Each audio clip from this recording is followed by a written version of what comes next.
पहले भूल चूक माफ पोस्टपोन हो गई, फिर उसके बाद खबर आती है कि आमिर खान अपनी मूवी को ओटीटी पर नहीं रिलीज करेंगे। और ये मूवी कोई छोटी मोटी मूवी नहीं है, बल्कि सितारे जमीन पर है। तारे जमीन पर का सीक्वल याद है ना, वो वाली मूवी जिसमें ये लड़का रोते रोते अच्छी ड्राइंग बनाता था और आमिर खान सर बने थे। तो भाई इसका सीक्वल यानी कि सितारे जमीन पर रिलीज होने के बाद ना नेटफ्लिक्स पे आएगा, ना अमेजॉन पर, ना हॉटस्टार पर। आमिर खान सर इसको रिलीज कर रहे हैं यूट्यूब पर। यार ये कैसी बातें हो रही है यार, ये इतने एक्सपेरिमेंट क्यों हो रहे हैं, कैसे देख पाओगे वो भी बताऊंगी, और आमिर खान सर ने फैसला क्यों लिया वो भी बताऊंगी। लेकिन एक बात तो है यार, आमिर खान हमेशा कुछ ना कुछ नया करते हैं। कभी कैरेक्टर में उतर जाने का हद पार कर देते हैं, बॉडी ट्रांसफॉर्मेशन कर लेते हैं, तो कभी कहानी के नाम पर कुछ ऐसा चूज कर लेते हैं कि भैया ऐसी कहानी को कोई करने को तैयार ना हो। तो भैया ये मूवी रिलीज होगी यूट्यूब पर, और यूट्यूब पर पे पर व्यू क्या है ये, और आमिर को इससे क्या फायदा होगा, जानने के लिए तो यार पूरा वीडियो देखो, सब बताएगी सुहानी तुम्हें।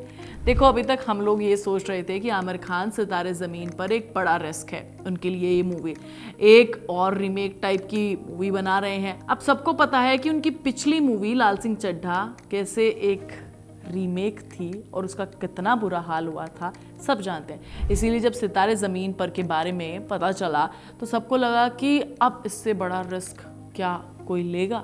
लेकिन 20 जून 2025 को रिलीज होने जा रही है सितारे ज़मीन पर, जो लेकर आ रहे हैं आमिर खान, और उसके साथ एक सबसे बड़ा रिस्क। भाई मूवी थिएटर पे चले ना चले, उसके ओटीटी राइट्स बेचकर फिल्म मेकर्स इतना पैसा कमा लेते हैं कि भैया पता ही नहीं चलता। इसीलिए होता क्या है कि आजकल मूवी जब थिएटर में आती है तो उसके कुछ ही दिनों बाद तुम्हें वो ओटीटी प्लेटफॉर्म पर देखने को मिल जाती है, मतलब कि नेटफ्लिक्स या अमेजन पर। लेकिन आमिर खान सर ने इस बार बड़ा रिस्क लिया है। रिस्क ये है कि सितारे ज़मीन पर को दोबारा रिलीज करेंगे यूट्यूब पर। ये रिलीज होगी पे पर व्यू मॉडल पर। जैसे आप अभी मूवी देखने के लिए विंडो से या बुक माई शो से टिकट वगैरह लेते हैं, वैसे ही आपको यूट्यूब खोलकर उसका विंडो से यूट्यूब के लिए टिकट खरीदना पड़ेगा। मतलब कि आप मूवी का पैसा दोगे ना अमेजोन को ना नेटफ्लिक्स को। हर महीने जैसे सब्सक्रिप्शन लेते हो उसकी कोई ज़रूरत नहीं है। एक मूवी देखनी है आप उसका टिकट लो और देख लो। यार अब मिस्टर परफेक्शनिस्ट ने ये नया ट्राई किया है, लेकिन क्या ये रिस्की है? तो भाई इसका जवाब है कि भैया बहुत रिस्की है। देखो आमिर खान सर का करियर ऐसे ही एक्सपेरिमेंट्स की कहानी है। गजनी में उनका फिजिकल ट्रांसफॉर्मेशन एक ट्रेंड बना। दंगल में उन्होंने उम्र और वजन दोनों के साथ जो खेल खेला है ना, सबको याद है। और तारे ज़मीन में वो कहानियों से दिल छू गए, कहानी कहने वाले स्टार बन गए। लेकिन ऐसा नहीं है कि उनका हर एक्सपेरिमेंट हमेशा सक्सेसफुल रहा है। लाल सिंह चड्ढा और ठग्स ऑफ हिंदुस्तान जैसे बड़े बजट की फिल्मों के एग्जाम्पल हमारे पास हैं, जिनमें उन्होंने कुछ नया करने की कोशिश की, मगर नतीजा बॉक्स ऑफिस पर ठंडा रहा। और तो और भाई उन्होंने धूम 3 में जो ट्राई किया वो भी एक चोर का गेटअप देखकर, उसे भी देखकर मज़ा नहीं आया था। अब जो वो ये एक्सपेरिमेंट कर रहे हैं उनके रोल को लेकर या उनकी एक्टिंग को लेकर ही नहीं, बल्कि एक उन्होंने दिमाग लगाया है पैसा कमाने पर।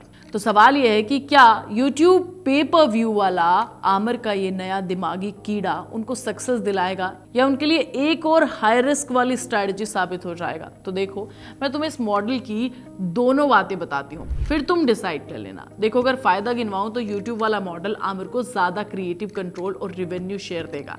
मतलब कि उनकी मूवी में कोई बीच का हिसाब किताब नहीं होगा। आमिर शायद OTT प्लेटफॉर्म से इसलिए नहीं जुड़ रहे क्योंकि वहाँ अक्सर कंटेंट में अपनी टांग लोग अड़ाते हैं और प्रॉफिट का एक बड़ा हिस्सा खुद भी रख लेते हैं। यूट्यूब पर आमिर खान सीधा अपने फैन फॉलोइंग से कनेक्ट हो जाएंगे बिना किसी मिडलमैन के।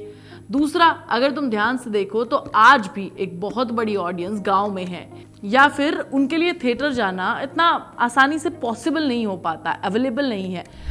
और ना वो महंगा OTT चलाते हैं। OTT जितना शहरों में चलता है उतना गांव में नहीं चलता। वहीं YouTube को चलाने वाले घर घर में मिल जाएंगे आपको। जिनके पास मोबाइल है उनके पास YouTube भी है। बेसिकली आमिर खान सर ने दिमाग लगाया है कि हर मोबाइल यूज़र उनका एक पोटेंशियल कस्टमर है। अगर मूवी बहुत अच्छी होगी तो ऑडियंस जो थिएटर्स में जा नहीं पा रहे हैं वो मोबाइल में टिकट खरीद कर इस मूवी को देख सकता है। इसीलिए आमिर को लग रहा होगा कि भाई बहुत बढ़िया पैसा छापेंगे। लेकिन उनकी सोच में एक बहुत बड़ा चैलेंज है। देखो यार, इंडिया में अभी भी पे पर व्यू का कल्चर बस शुरू ही हुआ है। हमारे लिए यूट्यूब आज भी वैसा प्लेटफॉर्म है जहाँ पर फ्री में कंटेंट देखने को मिल जाता है। ऐसे में कोई 100 रुपए में भी एक मूवी पर क्यों खर्च करेगा? खर्च करना भी चाहेगा तो पहले वो 2-4 बार सोचेगा। और आज की सबसे बड़ी दिक्कत है कि पायरेसी से कौन बच पाया है, कैसे बच पाएगी ये मूवी? नेटफ्लिक्स की मूवीज पायरेसी में फेल हो जाती है तो यूट्यूब की मूवी कैसे फेल नहीं होगी? मतलब ये रिवेन्यू मॉडल मूवी को डुबा भी सकता है। अब इसका एक और रिस्क भी है, परसेप्शन की आमिर की पिछली मूवी लाल सिंह चड्ढा जब नहीं चली तो उनके ऊपर एक बात आ गई कि अब उनका परफेक्शनिस्ट वाला जादू ना खत्म हो गया, फीका पड़ गया। ऐसे में नया एक्सपेरिमेंट चल गया तो लोगों को जवाब मिलेगा कि भैया नहीं, अभी आमिर में जोर बाकी है। और अगर नहीं चला तो भैया ये तो राम जाने के आगे क्या होगा।